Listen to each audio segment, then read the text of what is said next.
আপনারা দেখেছেন যে কোটা সংস্কার যখন আন্দোলন হয়েছিল, এই আন্দোলনের বড় একটি কজ ছিল এই যে বাংলাদেশের বড় একটি তরুণ যুবগোষ্ঠী রয়েছে, তাদের চাকরি বাকরির ব্যবস্থা এবং বর্তমান যে রাষ্ট্র রয়েছে সেই রাষ্ট্রের ক্ষেত্রে তাদের যে অ্যাক্সেস সেটা অনেক সীমিত আকার থাকার কারণেই রাষ্ট্রের যে ডিসক্রিমিনেশন সেটা সৃষ্টি হয়েছিল।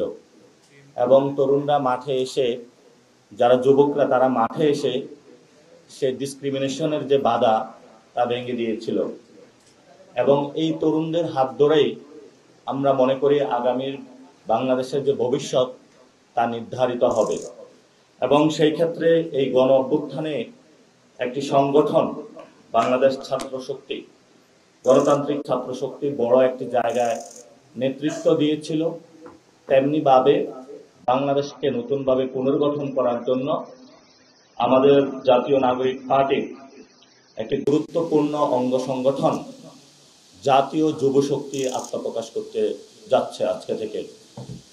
এবং আমরা মনে করি ছাত্র শক্তি যেভাবে বাংলাদেশের স্বৈরতান্ত্রিক ব্যবস্থাকে হটিয়ে বাংলাদেশকে একটি নতুন পর্যায়ে নিয়ে এসেছে, এখন এই বাংলাদেশকে পুনর্গঠন করার ক্ষেত্রে জাতীয় যুব শক্তি একটি মাইল ফলক হিসাবে কাজ করবে।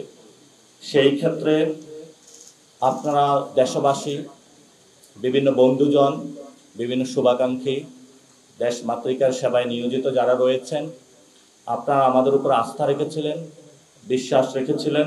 আমরা একটি স্বৈরতান্ত্রিক ব্যবস্থা থেকে বাংলাদেশকে মুক্তি দিয়েছিলাম, কিন্তু স্বাধীনতা রক্ষা করা অনেক কঠিন এবং বাংলাদেশকে নতুন একটি পর্যায়ে নিয়ে যাওয়ার জন্য পুরো বাংলাদেশের একটি তরুণদের ফোর্স প্রয়োজন, যারা বাংলাদেশকে ওই স্কেলে নিয়ে যাবে। আশা করি যে জাতীয় নাগরিক পার্টির অঙ্গ সংগঠন জাতীয় যুব শক্তি বাংলাদেশকে সেই জায়গায় নিয়ে যেতে সক্ষম হবে।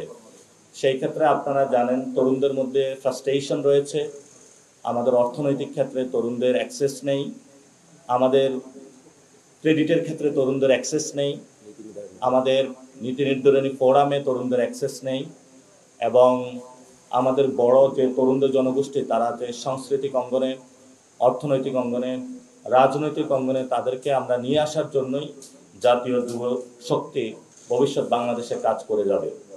এবং এই জাতীয় যুব শক্তি বাংলাদেশের তরুণদেরকে ঐক্যবদ্ধভাবে কাজ করার জন্য আগামী শুক্রবার 16 মে 2025 সময় বিকাল 3টায় শহীদ আবরার ফাহাদ এভিনিউ, গুলিস্তান, ঢাকা, সেখানে হলো তাদের একটি বড় প্রোগ্রামের মধ্য দিয়ে আরো বড় আকারে বাংলাদেশের মানুষের সামনে হাজির হবে। এবং আপনারা জানেন শহীদ আবরার ফাহাদ আমাদের একটি প্রেরণার নাম, যারা বাংলাদেশের এই তরুণ প্রজন্মকে একটি মুক্তির জায়গায় লড়াই করতে শিখিয়েছে। আমরা ঠিক সেই শহীদ আবরার ফাহাদ এভিনিউতেই এই বাংলাদেশ জাতীয় যুব শক্তি নতুন প্রাণভোমরা জাতীয় যুব শক্তিকে বাংলাদেশের মানুষের কাছে নিয়ে যাব। সেই ক্ষেত্রে আত্মপ্রকাশ অনুষ্ঠানে বাংলাদেশের সকল তরুণ, যুবা, ছাত্রবৃন্দ যারা রয়েছেন এবং দেশে বিদেশে আন্তর্জাতিক যারা সংস্থা রয়েছেন সবাইকে আপনারা আসবেন। আমরা একটি প্রাণোচ্ছল অনুষ্ঠানের মধ্য দিয়ে শহীদদের থেকে বাংলাদেশ মানুষের গণ আকাঙ্ক্ষার যে প্রতিফলন জাতীয় যুব শক্তির কাছে আমরা আমাদের সেই মশালকে তুলে দিব। এজন্য আজকে যারা সাংবাদিকবৃন্দ উপস্থিত হয়েছেন আপনাদের ধন্যবাদ। আপনাদের মাধ্যমে আমরা দেশবাসীর কাছে আমরা মেসেজটা পৌঁছাতে পেরেছি বলে আশা করি।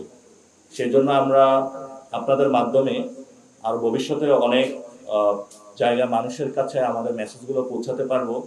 এবং সেই ক্ষেত্রে এই আমরা যে তরুণ সমাজ তাদেরকে এগিয়ে নেওয়ার জন্য জাতীয় যুব শক্তিকে আপনাদের যে সাপোর্ট, আপনাদের যে ভালোবাসা আপনারা এতদিন দিয়ে এসেছেন সেটা আশা করি আমরা ভবিষ্যতেও পাবো এবং তাদের সাথে থাকবেন। আপনারা দেখেছেন এখানে যিনি যুব সমন্বয়ক অ্যাডভোকেট মোহাম্মদ তরিকুল ইসলাম উনি আছেন আমার বাম পাশে, এবং ডান পাশে ডাক্তার জাহিদ রহমান আছেন, এবং আমার এখানে উপস্থিত আছেন তুহিন মাহমুদ, উপস্থিত আছেন নাহিদা বুশরা, উপস্থিত আছেন রাদিত জামান, তারা আমাদের প্রত্যেকেই যুব সংগঠন গুছানোর কাজে দিনরাত পরিশ্রম করে কাজ করে যাচ্ছে। আর উপস্থিত আছেন SM শাহরিয়ার। তো ওনাদের এই পরিশ্রমের মাধ্যমে একটি যুব সংগঠন গঠন হয়েছে এবং এই যুব সংগঠনের মধ্যেই আমরা মনে করি বাংলাদেশের যে ভবিষ্যৎ পুনর্গঠন, সেই পুনর্গঠনের জায়গায় এই জাতীয় যুবশক্তি একটি বাংলাদেশকে একটি জায়গায় নিয়ে যাবে। এখন যদি আপনাদের কোনো প্রশ্ন থাকে সে প্রশ্নটা করতে পারেন, আমরা প্রশ্নের উত্তর দিয়ে আমরা আমাদের প্রেস কনফারেন্স শেষ করব। জি, আপনাদের কোনো প্রশ্ন থাকলে আমরা নিব, আমরা তার নাম না আমরা শেষ করব। কার কোনো প্রশ্ন আছে? জি অবশ্যই বলেন। আচ্ছা, আপনাদের অনেক যুবশক্তি আসছে বললেন, ডায়াসপোরা হচ্ছে, শাখামন্ত্রী হচ্ছে, ছাত্রদের নিয়ে আপনাদের কোনো গান আছে না? ছাত্রদের আমাদের কোনো সংগঠন বা কোনো আত্মবাস করে? আমরা শুরু থেকেই বলে আসছি ছাত্ররা স্বাধীন সংগঠন হিসাবে কাজ করবে এবং সেই স্বাধীন সংগঠনের ক্ষেত্রে আমরা বলেছি বাংলাদেশে কোনো লেজুর ভিত্তিক আমরা কোনো রাজনীতি চাই না এবং কোনো লাঠিয়াল বাহিনী হিসাবে ছাত্রদের আমরা ব্যবহার করতে চাই না। সেই জায়গা থেকে জুলাই গণ অভ্যুত্থান 24, 1971 সালের যে আকাঙ্ক্ষা, 47-এর যে আকাঙ্ক্ষা, এই বেসিসে আদর্শের জায়গা থেকে কোনো ছাত্ররা যদি কাজ করতে চায় আমরা তাদের মধ্যে কাজ করব, তারা আমাদের সাথে কাজ করবে। কিন্তু আমরা সবচেয়ে প্রায়োরিটি বেসিসে রেখেছি আমাদের শ্রমিক সংগঠন, নারী সংগঠন এবং যুব সংগঠন, আমাদের স্বেচ্ছাসেবক সংগঠন এবং বিদেশে পুরো বাংলাদেশকে কানেক্ট করার জন্য। এবং আমাদের সাথে ডিরেক্টলি অঙ্গ সংগঠন হিসাবে জাতীয় যুব শক্তি এবং জাতীয় শ্রমিক শক্তি কাজ করবে। আমাদের সাথে শ্রমিকদের মধ্যে যে কাজটা করবে সেখানে তারা নতুনভাবে বাংলাদেশকে একটি জায়গায় নিয়ে যাওয়ার জন্য যাতে শ্রমাঞ্চলগুলো নতুনভাবে গুছাতে পারে তারা সহযোগী সংগঠন হিসাবে কাজ করবে এবং নারী সংগঠন অঙ্গ সংগঠন হিসাবে কাজ করবে।